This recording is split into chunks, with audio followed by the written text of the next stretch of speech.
पढ़ना है जीडीपी। अब देखना है कि जीडीपी क्या होती है। एगो टॉपिक ही है जीडीपी। जीडीपी के बारे में पिछले क्लास में थोड़ा सा आप लोग को पता चल गया है कि जीडीपी क्या है। ऐसे भाषा में हम बताए थे कि अपने ही देश में, कोई भी देश हो, किसी भी देश में उसके अंदर एक साल में जो भी इनकम होगा वह क्या कहलाएगा? जीडीपी कहलाएगा। अब वह इनकम किसी भी रूप में हो, वस्तुएं के उत्पादन करके हो या कहीं सेवाएं करके हो। सेवाएं मतलब क्या? नौकरी। कहीं नौकरी व्यक्ति करता है तो उससे इनकम आता है ना, पैसा आता है ना। अच्छा, जब कोई वस्तु का उत्पादन करता है तब फिर से वह वस्तु को बेचता है तो पैसा नगद आता है ना। तो मुख्य रूप से हम लोग पैसे को देखते हुए ही समझेंगे, इनकम से ही समझ लेंगे कि जीडीपी क्या है। तो किसी भी देश में एक वर्ष में जो भी आय किया जाता है वह सब क्या कहलाता है? जीडीपी कहलाता है। अभी हम यहाँ पर देख रहे हैं जीडीपी के पूरा विस्तारित रूप में, यानी कि जीडीपी का फुल फॉर्म क्या होगा से देख लेते हैं। जीडीपी की परिभाषा क्या दिया गया है वह देख लेते हैं। बारी बारी से बहुत सारे बिंदु जीडीपी के बारे में हम लोग को देखना है। सब बिंदु को क्रमानुसार जानने के लिए आपको हम क्या किए, पहले लिख दिए। अच्छा, लिख दिए तो एक और बात यह भी हो गया कि आपके लिए एक सुंदर सा नोट तैयार हो गया, लिखने में असुविधा नहीं होगी। हम पूरे जीडीपी की स्टोरी को पढ़ा देते, बता देते, समझा देते, आप समझ जाते। लेकिन फिर आप उसे कॉपी में कैसे नोट करते अपने से, थोड़ा सा कठिनाई होता। लेकिन जब उस सभी बातों को क्रम बाय क्रम तरीका से लिख दिए तो आपके लिए एक सुंदर सा नोट तैयार हो गया जीडीपी से संबंधित। अब जीडीपी देखना है, जीडीपी के अंदर में उससे संबंधित और कौन कौन से बिंदुएं हैं वह सब चीज़ को आज देख लेना है। आज का क्लास बहुत ही महत्वपूर्ण है, बहुत अच्छा टॉपिक है। आप लोग ध्यान से समझिए, समझते चलेंगे याद होते चलेगा। समझ लेने से याद करने में रटने की ज़रूरत नहीं होगी। ऐसे ही आप एक से दो बार पढ़िएगा, आपको माइंड में सारा बात कंसेप्ट आ जाएगा। यदि नहीं समझेंगे, केवल लिख लेंगे तो लिखा हुआ था कहीं से भी नोट प्राप्त हो जाएगा, गेस पेपर मिल जाएगा, किताब मिल जाएगा, वहाँ से आप लिख सकते हैं। समझेंगे कुछ नहीं, याद भी नहीं हो पाएगा। अब देखिए हम लोग चलते हैं जीडीपी को, देखते हैं कि जीडीपी क्या होती है। फुल फॉर्म होता है इसका क्या? Gross domestic product. जीडीपी का फुल फॉर्म क्या पढ़ेंगे? Gross domestic product. अब इसी का हिंदी में क्या हो जाता है? सकल घरेलू उत्पाद। हिंदी में क्या आ गया? सकल घरेलू उत्पाद। अब जीडीपी है क्या? ये तो हम लोग फुल फॉर्म देखे, उसका पूरा नाम, जीडीपी का पूरा नाम। अब यह क्या है, यह जानते हैं कि जीडीपी क्या है। जीडीपी किसी देश की अर्थव्यवस्था, किसी देश के अर्थव्यवस्था की आंतरिक शक्ति को दर्शाता है। मतलब कोई भी देश है, उसकी अर्थव्यवस्था, उसके अंदर की जो शक्ति है, देश कितना मजबूत है, कितना बढ़िया पोजीशन में देश की स्थिति है, वह चीज़ को दर्शाता है कौन? जीडीपी।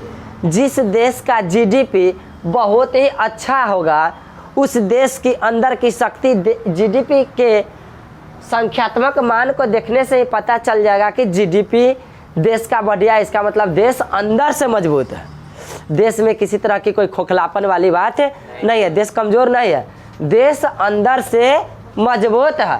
तो जीडीपी क्या है? किसी देश के अर्थव्यवस्था की आंतरिक शक्ति को दर्शाता है कौन? जीडीपी। एक क्वेश्चन बन गया ऑब्जेक्टिव, किसी देश की अर्थव्यवस्था के आंतरिक शक्ति को कौन दर्शाता है? जीडीपी। जीडीपी दर्शाता है, अतः इसे अर्थव्यवस्था का सूचक माना जाता है।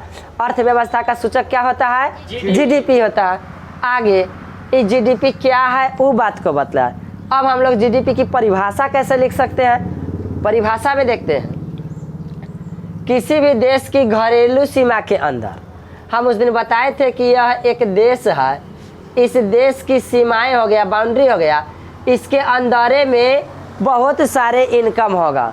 कोई प्राइवेट व्यक्ति कमाता होगा, निजी व्यक्ति कहीं कमा रहा है 1 लाख, कोई कंपनी कमा रहा है 2 लाख, कोई सरकार है, सरकार कोई उद्योग लगा करके सरकार कमा रहा है 4 लाख, तो कुल मिलाकर के एक साल के देखा जाए कि एक साल में उस देश की आय क्या होगा, 4 आ 2 6 आ 1 7 लाख। अब जीडीपी प्राप्त हो गया क्या चीज, 7 लाख। देश की जीडीपी कितना हो गई, अच्छा इस 7 लाख कहाँ से प्राप्त हुआ, देश के अंदर में ही। देश के अंदर में मान लेते हैं 7 लाख का भैया, इसको छोड़ो 4 लाख तक है। अब कोई विदेश की कंपनी है, दूसरे देश की, अमेरिका की कोई कंपनी है और अपने देश में आकर के कमा रहा है और वह भी 3 लाख कमा लिया और कमा करके देश में कुछ दिया, तो अपने देश में कुल उत्पादन किया या कुल इनकम हुआ 1 आ 2 3 आ 4 7 आ 3 10 लाख। अब हम लोग कहेंगे क्या कि देश की जीडीपी हो गई 10 लाख। परिभाषा में क्या देख रहे हैं, परिभाषा से ही बात को हम समझाए हैं। परिभाषा को समझाने के लिए कि किसी भी देश की घरेलू सीमा के अंदर, मतलब उसकी बाउंड्री के अंदर एक वित्तीय वर्ष में, मतलब एक साल में उत्पादित, मतलब उत्पादन किए गए सभी वस्तुओं, जितनी वस्तु का उत्पादन होगा उस सभी वस्तु को क्या कहा जाता है, गुड्स। और सेवाओं को क्या इंग्लिश में कहा जाता है, सर्विस। तो जितनी भी वस्तुएं की उत्पादन हो या जितनी भी सर्विस किया जाए, सेवाएं किया जाए के अंतिम मौद्रिक मूल्य ही जीडीपी कहलाता है। मौद्रिक मूल्य मतलब क्या, रुपया में उसका मूल्य ज्ञात हो। यदि कोई कंपनी वस्तु का उत्पादन करता है तो उस वस्तु को हम लोग थोड़े देखेंगे, वस्तु का क्या देखेंगे, मूल्य, उसका रुपया में वैल्यू देखेंगे कि कितने रुपए की वस्तु का उत्पादन हुआ है।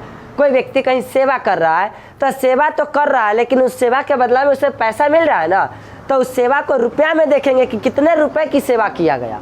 तो कुल चीज को हम लोग क्या चीज में देखेंगे, मौद्रिक मूल्य में, मतलब रुपया में ही देखेंगे, आकलन करेंगे, और वही क्या कहलाएगा, उसका जीडीपी कहलाएगा। तब परिभाषा भी हमको लगता है कि आप लोग को अच्छा से समझ में आ गया होगा, याद भी हो जाएगा। किसी भी देश की घरेलू सीमा के अंदर एक वित्तीय वर्ष में उत्पादित सभी वस्तुएं और सेवाओं के अंतिम मौद्रिक मूल्य ही जीडीपी कहलाता है। क्लियर, समझ में आ गया होगा। अब हम लोग आगे बढ़ते हैं, जीडीपी के संदर्भ में कुछ और इसकी विशेषताएं को देखते हैं। बोला विशेषताएं क्या है कि जीडीपी अर्थव्यवस्था में उत्पादन की मात्रा यानी कि क्वांटिटी को दर्शाता है। जीडीपी क्या दर्शाता है, क्वांटिटी को दर्शाता है। अर्थव्यवस्था में जितना रुपए का उत्पादन हुआ, या मान लेते हैं कि 1 लाख 2 लाख 4 लाख 3 लाख की इतना रुपए की वस्तु का उत्पादन हुआ, तो उस वस्तु की क्या चीज को दर्शाता है, क्वांटिटी को, कि इतना रुपए की इतना वस्तु। बोला 100 रुपए की 1 मार्कर, तो 1000 की कै मार्कर, 10 मार्कर, 1000 की 10 मार्कर। तो यह क्या दर्शाता है, जीडीपी दर्शाता है मूल्य को और वस्तु की क्वांटिटी को, मतलब वस्तु की मात्रा को, कि कितना मात्रा में वस्तु का उत्पादन हुआ। जीडीपी क्या दर्शाता है, अर्थव्यवस्था में उत्पादन की मात्रा, अर्थव्यवस्था में उत्पादन की मात्रा को हम लोग क्या बोलते हैं, क्वांटिटी को दर्शाता है, उसकी गुणवत्ता को नहीं दर्शाता है, मतलब क्वालिटी को यह नहीं दर्शाता है। अच्छा, मार्कर है, ये शीशा का है कि प्लास्टिक का है कि लोहा का है, 2 दिन चलेगा कि 10 दिन चलेगा कि महीना दिन चलेगा कि लाए उसी समय टूट जाएगा, इसकी क्वालिटी को जीडीपी नहीं दर्शाता है। जीडीपी क्या दर्शाता है, क्वांटिटी को, कि कितनी मात्रा में कितनी वस्तु का उत्पादन किया गया। वस्तु की क्वालिटी को नहीं दर्शाता है कि उसकी क्वालिटी बेस्ट है या मीडियम है या निम्न, अच्छा है या खराब है। इसकी क्वालिटी को जीडीपी नहीं दर्शाता। क्वेश्चन आएगा, जीडीपी किसे दर्शाता है, वस्तु की उत्पादन की मात्रा को, कि उसकी गुणवत्ता को नहीं दर्शाता। आगे देखते हैं जीडीपी की और कुछ विशेषताएं। जीडीपी में होने वाला वार्षिक प्रतिशत परिवर्तन। अच्छा, एक साल में जो भी तय हुआ यह क्या कहलाया, जीडीपी। अब अगले का साल, जीडीपी हर साल देखा जाता है, हर एक साल में जीडीपी देखा जाता है। तो एक साल में इसको प्रतिशत में देखा जाए बुआ, तो कुछ प्रतिशत आए, अगला साल देखा जाए कि कुछ प्रतिशत बढ़ जाए या कभी कभी कुछ प्रतिशत घट जाए। तो जितना प्रतिशत बढ़ता है या जितना प्रतिशत घटता है, आपको बता दे एग्जाम्पल में कि मान लेते हैं किसी देश की जीडीपी है 5.5% मान लेते हैं, किसी देश की जीडीपी है 5.5%। अगले साल जब जीडीपी देखा गया तो हो गया 5.7%। अब क्या कहेंगे, जीडीपी बढ़ा कि घटा? बढ़ा। ऐसे क्या पता चला कि इस साल में देश अच्छा स्थिति में रहा है। अच्छा, उसके फिर अगला साल हो गया 5.9%। क्या पता चल रहा है, जीडीपी बढ़ रहा है। तो इसके प्रतिशत में परिवर्तन हो रहा है। पहले था 5.5%, अब हो गया 5.7%। मतलब 0.2% की क्या हुआ, वृद्धि हुआ। तो यही 0.2% क्या कहलाएगा, वृद्धि कहलाएगा। जीडीपी में 0.2% के वृद्धि हो गया। यहाँ पर देखिए, जीडीपी में होने वाला वार्षिक प्रतिशत परिवर्तन, एक साल में प्रतिशत में परिवर्तन देख रहा है कि नहीं? वार्षिक प्रतिशत परिवर्तन ही किसी अर्थव्यवस्था की वृद्धि दर बोले तो ग्रोथ रेट कहलाता है। अर्थव्यवस्था का ग्रोथ रेट क्या होता है? अर्थव्यवस्था का ग्रोथ रेट क्या होता है? वार्षिक दर क्या होता है? तो वार्षिक प्रतिशत में जो परिवर्तन होता है, वार्षिक प्रतिशत दर में जो परिवर्तन होता है, वही परिवर्तन ही उसकी वार्षिक वृद्धि दर होती है। कोई दिक्कत समझ में आ रहा है ना? आगे की पॉइंट देखते हैं। जीडीपी, जीडीपी मुख्य रूप से किस पर आश्रित होता है, किस पर निर्भर करता है? कृषि, उद्योग एवं सेवा। बोले तो प्राथमिक, द्वितीयक और तृतीयक क्षेत्र पर मुख्य रूप से इस पर निर्भर करता है। इसके अलावा और भी निजी बहुत सारे व्यक्ति होता है जो अपने इनकम को सरकार को दर्शाता है और उससे जीडीपी में वह भी ऐड होता है। लेकिन मुख्य रूप से आपको बताएं कि मुख्य रूप से जीडीपी निर्भर करता है कृषि, उद्योग और सेवा पर। अगला बिंदु है कि जीडीपी का मापन होता है। जैसे माप ही के ना बताता है कि कौन साल कितना प्रतिशत हुआ, तो जीडीपी का जो मापन होता है वह कौन करता है? जीडीपी का मापन सीएसओ करता है। कौन करता है? सीएसओ। अब सीएसओ क्या होती है बुआ? सीएसओ को पूरा नाम हम सब देखेंगे फुल फॉर्म में, सेंट्रल स्टैटिस्टिक्स ऑफिस। कहीं कहीं कोई किताब में लिखा हुआ मिलेगा सेंट्रल स्टैटिस्टिक्स ऑर्गेनाइजेशन। इसे हिंदी में कहा गया केंद्रीय सांख्यिकी कार्यालय। कहीं कहीं कोई किताब में मिलेगा लिखा हुआ केंद्रीय सांख्यिकी संगठन। कभी कभी आपको परीक्षा में पूछेगा तो ऑप्शन देगा कि जीडीपी का मापन किसके द्वारा होता है? केंद्रीय सांख्यिकी संगठन ऑप्शन में रहेगा, उसको चुन लेंगे। और यदि संगठन नहीं रहेगा तो केंद्रीय सांख्यिकी कार्यालय रहेगा। O for office, O for organisation. कहीं कहीं ऑर्गेनाइजेशन भी लिखा हुआ मिलेगा और कहीं कहीं ऑफिस भी लिखा हुआ मिलेगा। तो जीडीपी का जो मापन करता है कि कितना हुआ, किस साल का जीडीपी कितना हुआ, या कौन मापन करता है? सीएसओ। और सीएसओ क्या होता है? सेंट्रल स्टैटिस्टिक्स ऑफिस, केंद्रीय सांख्यिकी कार्यालय। अब आगे देखते हैं जीडीपी के बारे में। जीडीपी की जो गणना होती है वह आमतौर पर एक साल में होती है, साल में एक बार। लेकिन अपने देश भारत में जो है, भारत में भी साल में एक बार होती है, लेकिन इसका आकलन जो है ना हर 3 महीना पर करके देख लिया जाता है। 3 महीना पर, 3 महीना पर, 3 महीना पर आकलन करके इसलिए देख लिया जाता है कि जीडीपी बढ़ रहा है कि घट रहा है। यदि 3 महीना में एक बार आकलन हो गया कि जा कुछ घट गया तो काहे घटा, तो काहे घटा, तुरंत सरकार सोचती है कि घटा, अब इसका कोई ना कोई कारण होगा। अब कारण ढूंढेगा, उस कारण को ठीक करेगा, फिर अगला 3 महीना में वो बढ़ा देगा और फिर अगला 3 महीना में बढ़ा देगा। ऐसे करते करते सरकार का हमेशा थिंकिंग रहता है कि हमारा जीडीपी हर साल बढ़ते रहे, घटे नहीं। जीडीपी बढ़ने से बहुत फायदा है, पूरा देश मजबूत स्थिति में आएगा, पूरे देश के लोग नागरिकों की बहुत स्थिति मजबूत होगी। यदि जीडीपी घटेगा ना होगा तो देश की आर्थिक स्थिति कमजोर हो जाएगा। और देश कमजोर होगा इसका मतलब देश में रहने वाला आदमी मजबूत थोड़े रहेगा, देश में रहने वाले लोगों की भी आर्थिक स्थिति कमजोर हो जाएगा। तो सरकार हमेशा चाहता है कि हमारा जीडीपी बढ़ते रहे। इससे और क्या फायदा होती है बुआ जीडीपी बढ़ने से, कि दूसरे देश में बहुत बड़ी बड़ी जो कंपनियां होती है वह देखता है अच्छा भारत का जीडीपी हर साल बढ़ रहा है, वहाँ की स्थिति बढ़िया है, हम अपन कंपनी ले चलते हैं और अपना कंपनी को भारत में लगाते हैं, भारत में निवेश करेंगे। इससे क्या होगा कि भारत का जीडीपी बढ़िया है ना, तो हमारा कंपनी भारत में यदि लगाएंगे तो कंपनी का लॉस नहीं होगा, कंपनी बेनिफिट में रहेगा। बेनिफिट में रहेगा तो मेरा भी बेनिफिट होगा और कुछ भारत सरकार को भी टैक्स के रूप में दे देंगे और भारत के लोगों को भी फायदा हो जाएगा कि उसे रोजगार मिल जाएगा।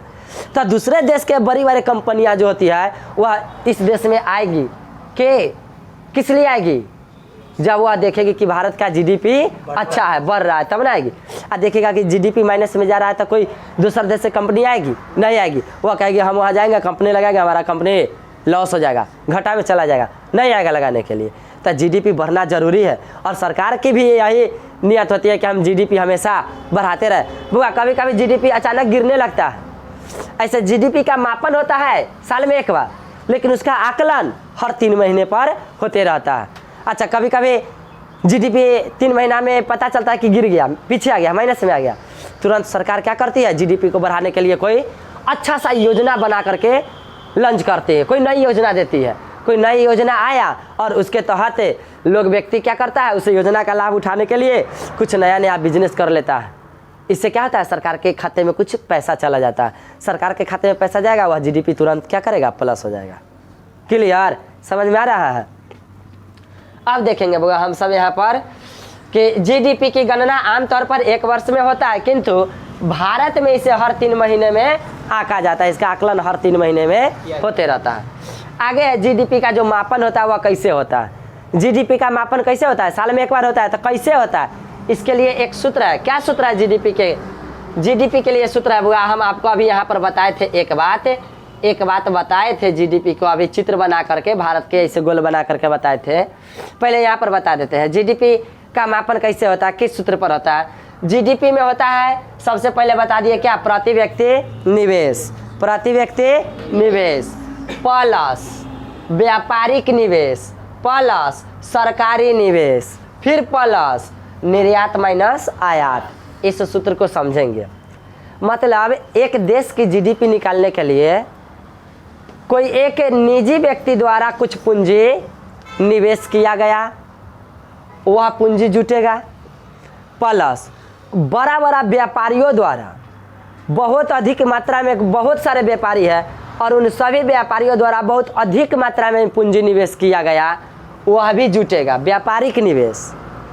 ये कोई निजी व्यक्ति निवेश किया जिसके पास पैसा बहुत था, कोई व्यापारी नहीं है, उसके पास पैसा है, वह निवेश कर दिया, तब व्यक्तिगत निवेश किसी निजी व्यक्ति द्वारा। ये हो गया बड़े बड़े व्यापारियों द्वारा 1 साल में कितना निवेश किया गया वह।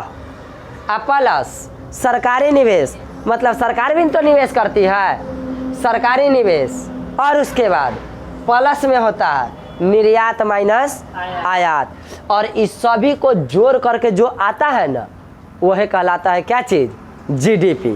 तो जीडीपी बराबर सूत्र है, जीडीपी बराबर व्यक्तिगत निवेश प्लस व्यापारिक निवेश प्लस सरकारी निवेश प्लस निर्यात माइनस आयात, निर्यात माइनस आयात।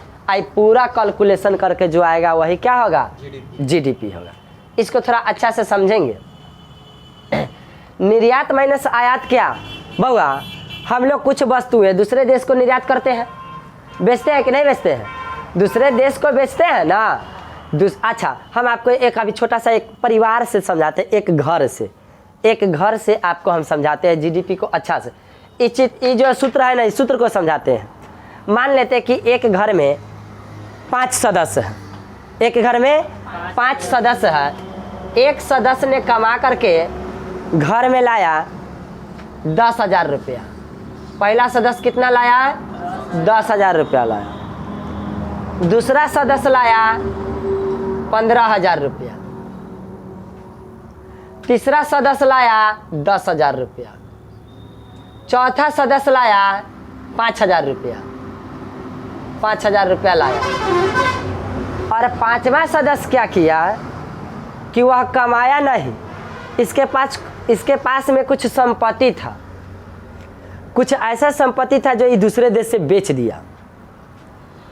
यह क्या किया कि 15,000 रुपए की कोई वस्तु ना दूसरे देश से बेच दिया, दूसरे देश में जाकर के बेच दिया और दूसरे देश से ना 10,000 की फिर वस्तु खरीद के अपने यहाँ ले आया। अच्छा से समझेंगे, 15,000 की अपन वस्तु को दूसरे देश में जाकर के बेच दिया और वहीं से ना 10,000 की वस्तु और कुछ खरीद के ले आया। तो घर में आकर के पैसा कितना देगा, 5,000। 5,000 कितना देगा? 5,000। तो इसका 15,000 इसमें ऐड नहीं होगा, इसका होगा कै हज़ार ऐड? 5,000। मतलब घर में टोटल आदमी 5 के 5 था, वह कुल मिलाकर के कितना दे दिया बउआ? एक दिया 10, 15, 10, 5, 5 और टोटल को जोड़ देंगे 10 और 15 25 और 10 35 और 5 40 और 5 45। ये 45,000 रुपया ना एक घर का जीडीपी हुआ। अब यहाँ पर क्या किए? ये 5,000 कहला जोड़े, इन्होंने निर्यात किया, लास्ट वाला 15,000 की वस्तु दूसरे देश को निर्यात कर दिया और वहाँ से फिर 10,000 की वस्तु आयात करवा लिया। तो घर में यह कैश के रूप में कितना देगा? 5 न देगा, पूरा 15 नहीं ना कहलाएगा कि 15 के बेचा तब 15 घर में देगा कि 15 देगा? 15 नहीं देगा। तो यह 15 नहीं देगा। तो यहाँ पर क्या किए? जितना जो निर्यात किया था ना, उसमें से जितना के आयात किया उस आयात को घटा दिए। तो शुद्ध रूप से इसके पास 5 ना बचा, ये 5 न देगा इसमें जोड़ने के लिए। समझ में आया? तो यहाँ पर देखिए, एक व्यक्ति कोई व्यक्तिगत निवेश किया, उसके बाद कोई व्यापारिक निवेश हुआ, उसके बाद सरकारी निवेश, 1 2 3 आदमी का अपना अपना निवेश हुआ, ये तीनों को जोड़ दिए। अब प्लस चौथा निवेश को जोड़ेंगे कि निर्यात में से आयात को घटाकर जो आएगा उस सब को जोड़ देंगे तो क्या कहलाएगा? जीडीपी कहलाएगा। समझ में आया कि नहीं? 5वां का 15,000 नहीं ना जोड़े, यही कंसेप्ट को समझाने के लिए हम यहाँ पर आपको बताएं। समझ में आ गया? अच्छा, इसको यही चीज़ को फिर से हम लिखे यहाँ पर अलग अलग करके। जीडीपी को का यहाँ व्यक्तिगत निवेश को क्या बताए? सी। उसके बाद व्यापारिक निवेश को आई, प्लस सरकारी निवेश को जी, अब plus X minus M. X बना दिए क्या चीज? एम बना दिए क्या चीज? आयात। हालांकि इस सब को नीचे दर्शा दिए हैं कि सी आई जी एक्स एम क्या है। देखो बगा, सी क्या है? सी क्या है? कंजप्शन है। सी क्या है? कंजप्शन का मतलब क्या हो गया? कोई निजी व्यक्ति। कंजप्शन मतलब कोई निजी व्यक्ति का उपयोग। अच्छा, जो भी उपयोग किया गया ना वस्तु, वह हो गया कंजप्शन। आई क्या है? इन्वेस्टमेंट। आई क्या है? इन्वेस्टमेंट मतलब कितना लगाया गया, वह उसके कुल निवेश। उसके बाद जी क्या है? गवर्नमेंट स्पेंडिंग मतलब सरकार के द्वारा कितना खर्चा किया गया। उसके बाद जी के बाद क्या है? सरकारी खर्च हो गया। एक्स, एक्स क्या है? एक्सपोर्ट। एक्सपोर्ट मतलब होता है निर्यात। एम से किसे सूचित किया गया है? इंपोर्ट। इंपोर्ट होता है, इंपोर्ट मतलब आयात। इंपोर्ट होता है आयात, एक्सपोर्ट होता है निर्यात। क्लियर हो गया ना? अब हम लोग यहाँ से यहाँ तक में क्या देख लिया होगा? जीडीपी क्या है, कैसे ज्ञात होता है और जीडीपी से संबंधित मुख्य उसकी क्या क्या विशेषताएं हैं। इतना कंसेप्ट जीडीपी से क्लियर। अब हम लोग फिर से आगे आते हैं। तो इसमें क्या देख रहे हैं? जीडीपी के प्रकार। क्या देख रहे हैं अब? जीडीपी के प्रकार। जीडीपी कितने प्रकार के होते हैं? जीडीपी 2 प्रकार के होता है। कौन कौन से? रियल जीडीपी और नॉमिनल जीडीपी। बउआ, जीडीपी 2 प्रकार के होते हैं, रियल जीडीपी और नॉमिनल जीडीपी। अब फिर से समझेंगे रियल क्या है और नॉमिनल क्या है।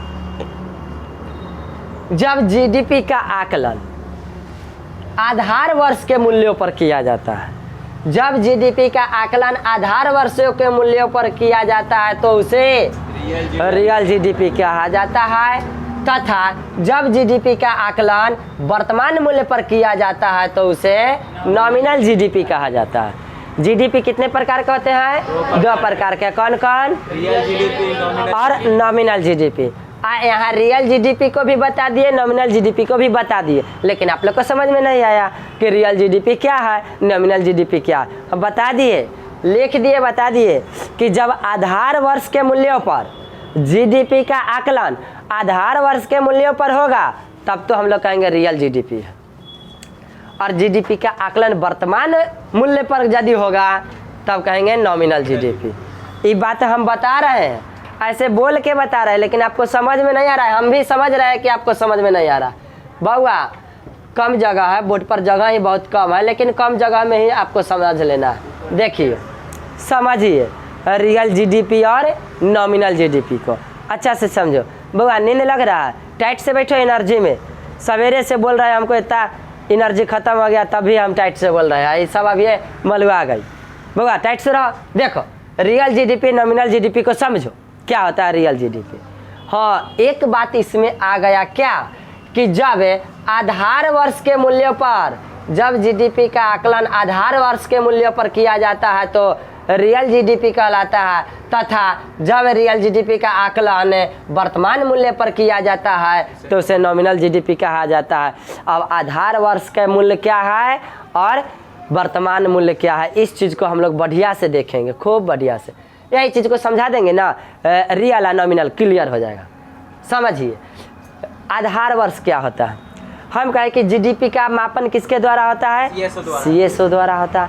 सीएसओ द्वारा एक आधार वर्ष बनाया जाता है, एक आधार वर्ष बनाया जाता है। जैसे कि अभी भारत का आधार वर्ष है, भारत की इकोनॉमी में भारत का आधार वर्ष माना गया है 2011 से 2012। 2011-12 को आधार वर्ष बनाया गया। वो ये आधार वर्ष क्यों बनाया जाता है किसके द्वारा बनाया जाता है, सीएसओ द्वारा बनाया जाता है। कहला बनाया जाता है, एक बार ना एक साल को यह आधार वर्ष बना करके और उस समय वस्तुओं का मूल्य तय कर देता है। बउआ पूरा देश में एक क्या वस्तु है कि असीमित वस्तुएं है ना, असीमित वस्तुओं का उत्पादन भी होता है। उतनी सारी वस्तुओं का मूल्य कौन तय करता है, सीएसओ। सीएसओ एक बार आधार वर्ष बना देता है और बहुत सारी वस्तुएं, सभी वस्तुओं का एक बार मूल्य तय कर देता है कि इस वस्तु का ये मूल्य, वस्तु का ये मूल्य होना चाहिए, बाजार में यह वस्तु इतना में बिकेगी, उसका मूल्य तय कर देता है।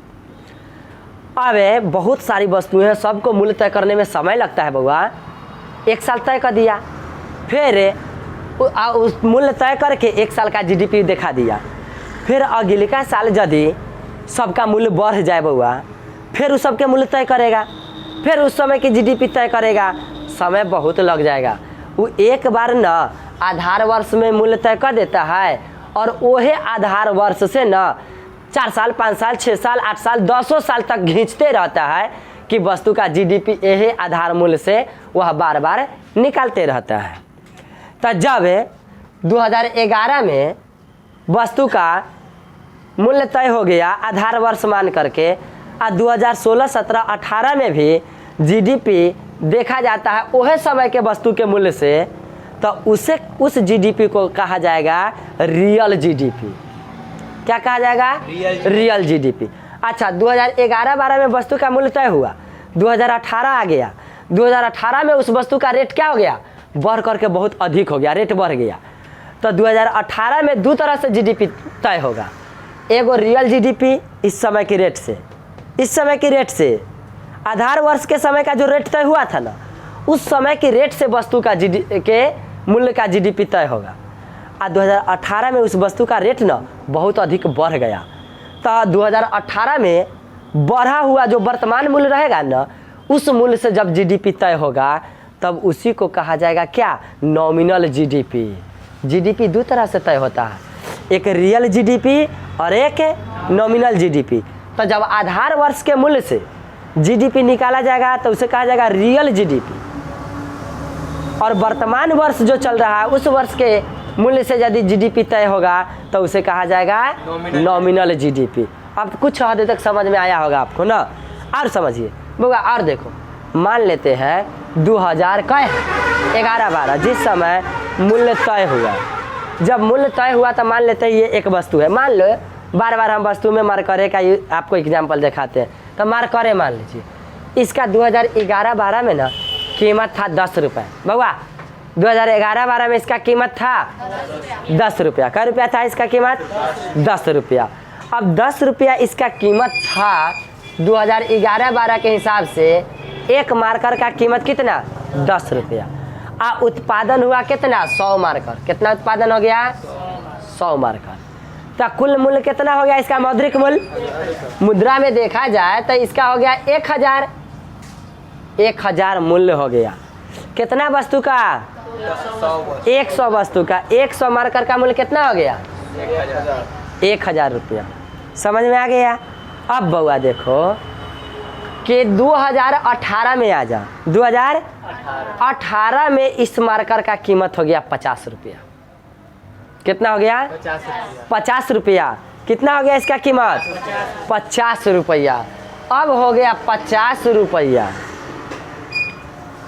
उत्पादन हो गया 2018 में, इसका मूल्य हो गया 2018। हमें यहाँ लिख देते हैं 2018 में एक मार्कर का कीमत हो गया क्या चीज? 50 रुपया। उत्पादन हो गया कितना? 20 मार्कर का। उत्पादन हो गया 20 मार्कर का। अब बताओ तब बउआ उस 2018 में कितना रुपया का उत्पादन हुआ? 5 दूना 10 और 2 0 1000। तब बतावा तो 2011 के जीडीपी कितना था? 1000। 2018 के जीडीपी कितना है? 1000। तब बतावा तो जीडीपी में कोई अंतर हुआ? जीडीपी में कोई अंतर हुआ? ना ना, अंतर हुआ। अंतर हुआ। आप यहाँ देख लिया कि 2011 में भी मार्कर के उत्पादन में 1000 रुपया हुआ और 2018 में भी मार्कर के उत्पादन में 1000 रुपया हुआ। तो जीडीपी में तो अंतर नहीं दिखाई दिया। अब बउआ देखो इतना नॉमिनल जीडीपी तय हुआ वर्तमान मूल्य के हिसाब से। अब इसको रियल जीडीपी में यदि देखा जाए 2011-12 के हिसाब से इसका एक मार्कर का कीमत कितना था? 10 रुपया। उस कीमत से यदि देखा जाए तो 10 गुने 20 बाली रे बाली कितना हुआ बउआ? मात्र 200 का ही उत्पादन हुआ। उस समय जीडीपी था 1000, अभी आ गया जीडीपी 200। जीडीपी बढ़ा, जीडीपी घट गया, बहुत घट गया, बहुत ज़्यादा घट गया बउआ। 1/4 से भी कम हो गया इसका जीडीपी। तो क्या कहेंगे? ये हो गया रियल जीडीपी बताया 2018 में। बताया किस समय के मूल्य से? 2011-12 के समय जो उसका मूल्य तय हुआ था ना, उस समय के मूल्य से देखा जाए तो आ गया कितना? मात्र 200। ये बताया रियल जीडीपी और यह बताया नॉमिनल जीडीपी। तब आपको समझ में आ गया होगा रियल जीडीपी और नॉमिनल जीडीपी। रियल जीडीपी क्या बताता है? आधार वर्ष। आधार वर्ष के मूल्यों के हिसाब से जीडीपी का मापन करता है। कौन? हाँ, रियल जीडीपी।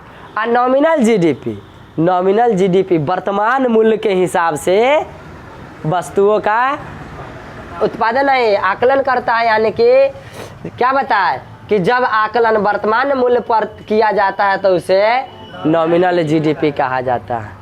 अब हमको लगता है कि आपको जीडीपी क्या है उससे संबंधित बिंदु, जीडीपी के प्रकार, रियल जीडीपी और नॉमिनल जीडीपी हमको लगता है कि खूब बढ़िया से समझ में आ गया। जीडीपी से संबंधित कंसेप्ट यहाँ तक में कोई दिक्कत नहीं है। एक छोटी सी बात है जीडीपी में और आ गया बुआ। वह कौन सी बात है बुआ? रे साफी लाओ ना मिटाने वाला, बार बार हाथ से मिटाना पड़ा बुआ। अब देखो जीडीपी हम सब पढ़ लिए, जीडीपी के बारे में जान लिए, जीडीपी के प्रकार के देख लिए।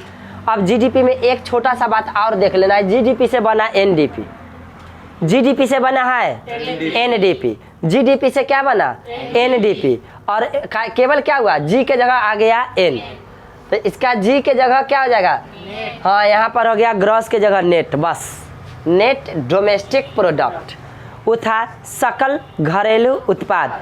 यहाँ नेट का मतलब होता है शुद्ध, ये आ गया शुद्ध घरेलू उत्पाद। एनडीपी का मतलब शुद्ध घरेलू उत्पाद, पूरा नाम नेट डोमेस्टिक प्रोडक्ट। अब देखो ये कैसे प्राप्त होता है। तो जैसे अभी हम जीडीपी निकाले थे ना बउआ, जीडीपी निकाले थे, जैसे कि कोई दिया 5000, कोई दिया 10,000, कोई दिया 15,000, कोई दिया 10,000, कोई दिया 5,000 करके टोटल जीडीपी अभी कितना बताए? 45,000। उस 45,000 में हम बताए आपको कि 5 लड़का था एक घर में, तो पाँचों अपना अपना इनकम ला करके दिया। तो घर में उतना का इनकम हुआ, वो जीडीपी हो गया, ठीक। लेकिन वो घर में एक साल में कुछ खर्चा भी तो हुआ होगा, खर्चा हुआ होगा कि नहीं। हर घर में एक साल में खर्चा होबे नहीं करेगा, कुछ ना कुछ तो खर्चा होबे करेगा। मान लिया कि 45,000 इनकम हुआ, उसमें से 10,000 चाहे 15,000 खर्चा हुआ होगा ना, तो उस खर्चा को घटा देंगे तो एकदम प्योर एक साल में सेव क्या होगा, बचत। एक साल का शुद्ध बचत क्या माना जाएगा। मान लिया कि 15,000 खर्चा हो गया, 45,000 अभी हम जीडीपी आपको दिखाए थे कितना, 45,000 एक साल का कमाई हो गया जीडीपी। आप कहे कि एक साल में पूरे में 15,000 क्या हो गया, खर्चा हो गया, 15,000 खर्चा हो गया। तो ये खर्चा वाला राशि को घटा देंगे तो शुद्ध एक साल में बचत कितना का हो गया, 30,000 का। यही हो गया एनडीपी। एनडीपी क्या हो गया, शुद्ध घरेलू उत्पाद। मतलब क्या कहे बउआ, जीडीपी में से एक साल का क्या मूल्यह्रास, जो खर्चा हो गया, जो घटने वाला था, जो कमी हो गया, उस चीज को घटा दिए। किस में से घटा दिए, जीडीपी में से। एक साल के मूल्यह्रास को घटा दिए और तब जो बचा वह कहलाएगा शुद्ध घरेलू उत्पाद।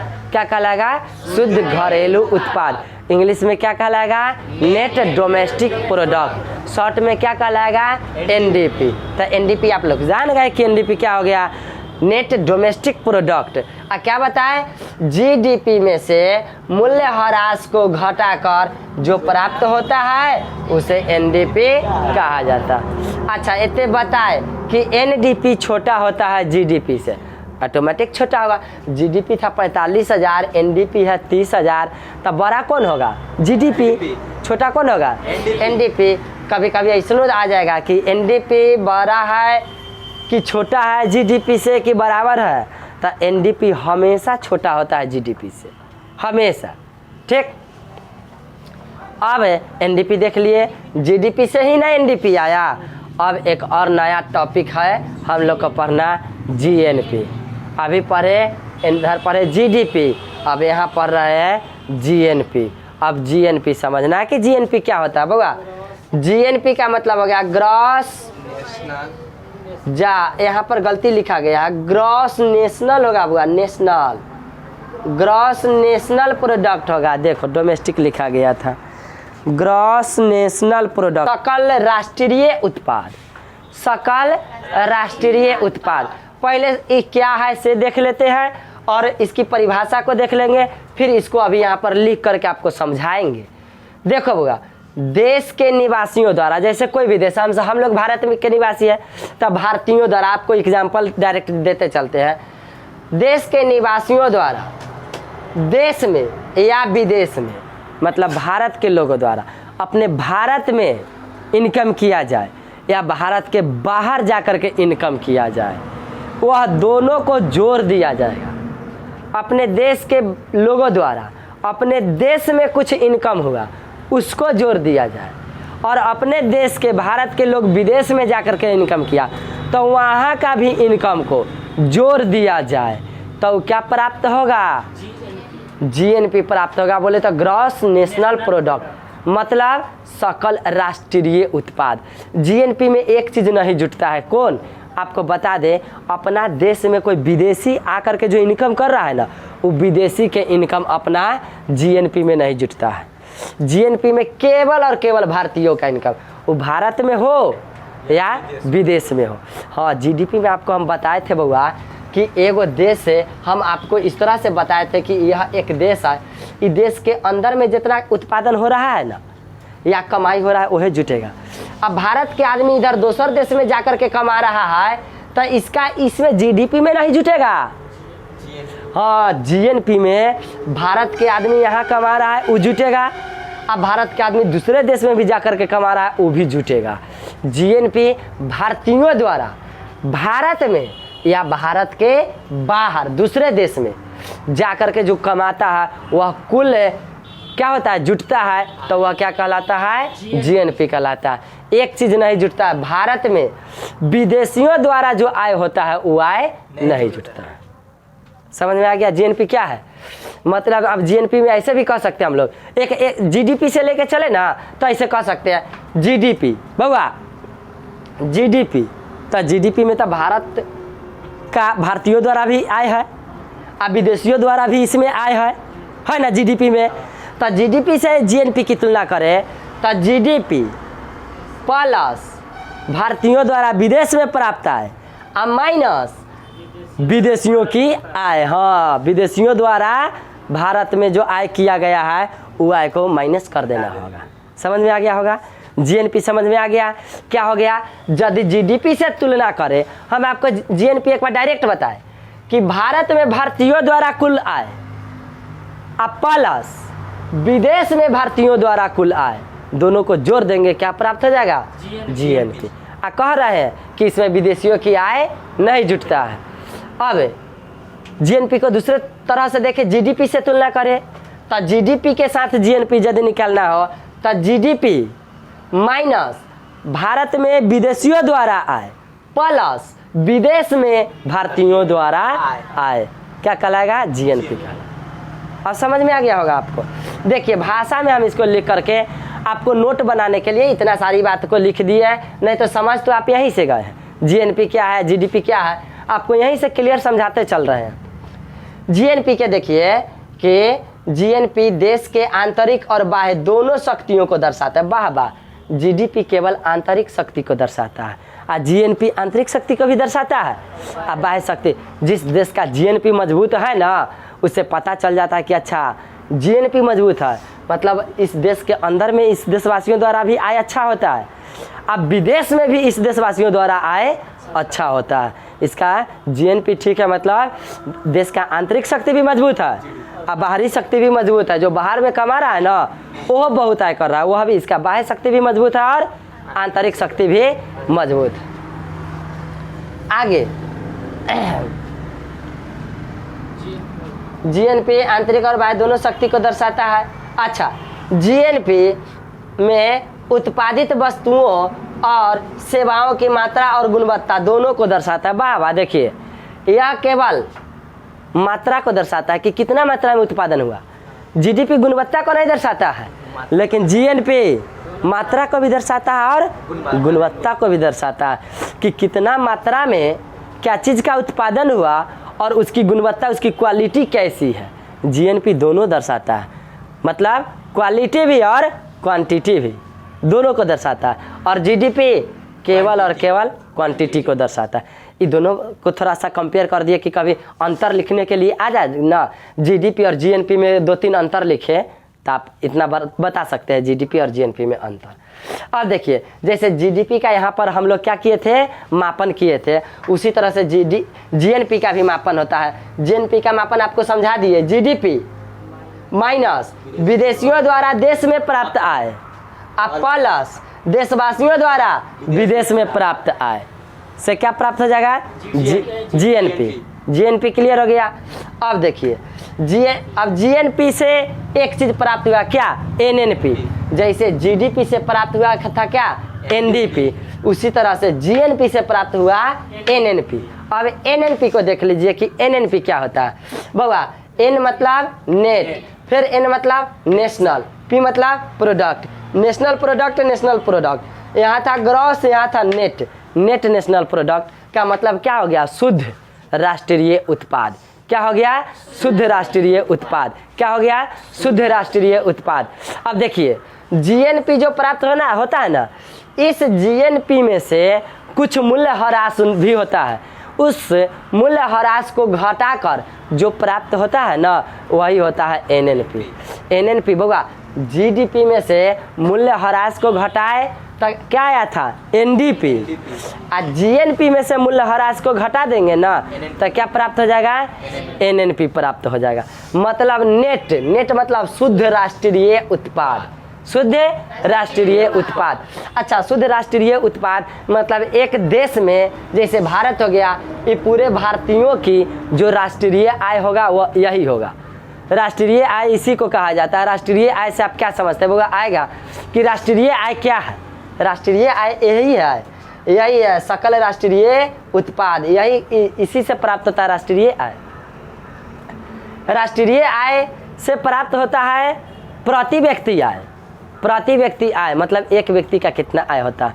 तो राष्ट्रीय आय इससे नहीं, हम लोग राष्ट्रीय आय करते हैं शुद्ध राष्ट्रीय, यहाँ से एनएनपी से। किससे? एनएनपी से। एनएनपी मतलब क्या? शुद्ध। पूरे देश का शुद्ध राष्ट्रीय आय क्या होगा? जीएनपी में से मूल्यह्रास को घटाकर जो प्राप्त होगा वह क्या कहलाएगा? एनएनपी मतलब शुद्ध राष्ट्रीय उत्पाद। अच्छा, शुद्ध राष्ट्रीय उत्पाद मतलब एक देश में एक देशवासियों द्वारा कितना का उत्पादन किया गया वही कहलाएगा क्या चीज़? शुद्ध राष्ट्रीय उत्पाद। क्लियर? अब सुनिए, शुद्ध राष्ट्रीय उत्पाद नहीं होगा, एक देश में भारत में भारतीयों द्वारा कितना का आय किया गया वह कहलाएगा शुद्ध राष्ट्रीय आय। अब यहाँ वाला और विदेश वाला सब जोड़ करके ना होगा राष्ट्रीय। भारतीयों द्वारा विदेश में प्राप्त किया जा रहा है वो जोड़ के ना होगा। अब टोटल राष्ट्रीय जो शुद्ध आय है उसी को हम लोग एक रूप और दे सकते हैं। क्या दे सकते हैं? राष्ट्रीय आय को हम लोग यहाँ लिखे हैं, एनएनपी को ही राष्ट्रीय आय भी कहा जाता है। एनएनपी को क्या कहा जाता है? राष्ट्रीय आय मतलब शुद्ध राष्ट्रीय आय। अच्छा, एनएनपी में जैसे इस देश की शुद्ध राष्ट्रीय आय हम बता दिए क्या? 10 लाख चाहे 10 करोड़ कह दिए। कितना कह दिए? 10 करोड़ हो गया। भारत का शुद्ध राष्ट्रीय आय 10 करोड़। और भारत में निवेश कर रहा है, मतलब निवेश नहीं, भारत में निवास कर रहा है लोगों की संख्या मान लेते हैं 1 करोड़। कितना? 1 करोड़। 1 करोड़ और भारत में 10 करोड़ आय हुआ और जनसंख्या कितना है? 1 करोड़। अब टोटल जनसंख्या से इस टोटल आय में भाग कर देंगे तो उससे क्या हो जाएगा? प्रति व्यक्ति आय पता चल जाएगा। किसी भी देश के प्रति व्यक्ति आय निकालना मतलब उस देश में रहने वाले टोटल व्यक्ति में प्रत्येक व्यक्ति कितना आय करता है वह निकालने के लिए क्या किया जाता है? उस देश का शुद्ध राष्ट्रीय आय में भाग करना पड़ता है उस देश की कुल जनसंख्या से। कुल जनसंख्या से कुल आय में भाग कर दिया जाएगा तब प्रति व्यक्ति आय पता हो जाएगा। तो आज आप लोग का एक टॉपिक अच्छा सा चला जीडीपी, और उसी में हम बता दिए आपको एनजीपी। जीडीपी और एनजीपी। जीडीपी से एगो चीज़ निकला था एनडीपी, और जीएनपी से निकला है एनएनपी। तो आपको मुख्य रूप से ऐसे देखने से पता चला कि 4 चीज़ देखे, 4 बातें पढ़े, लेकिन ऐसे देखे तो 2 ही बिंदु पढ़े, जीडीपी और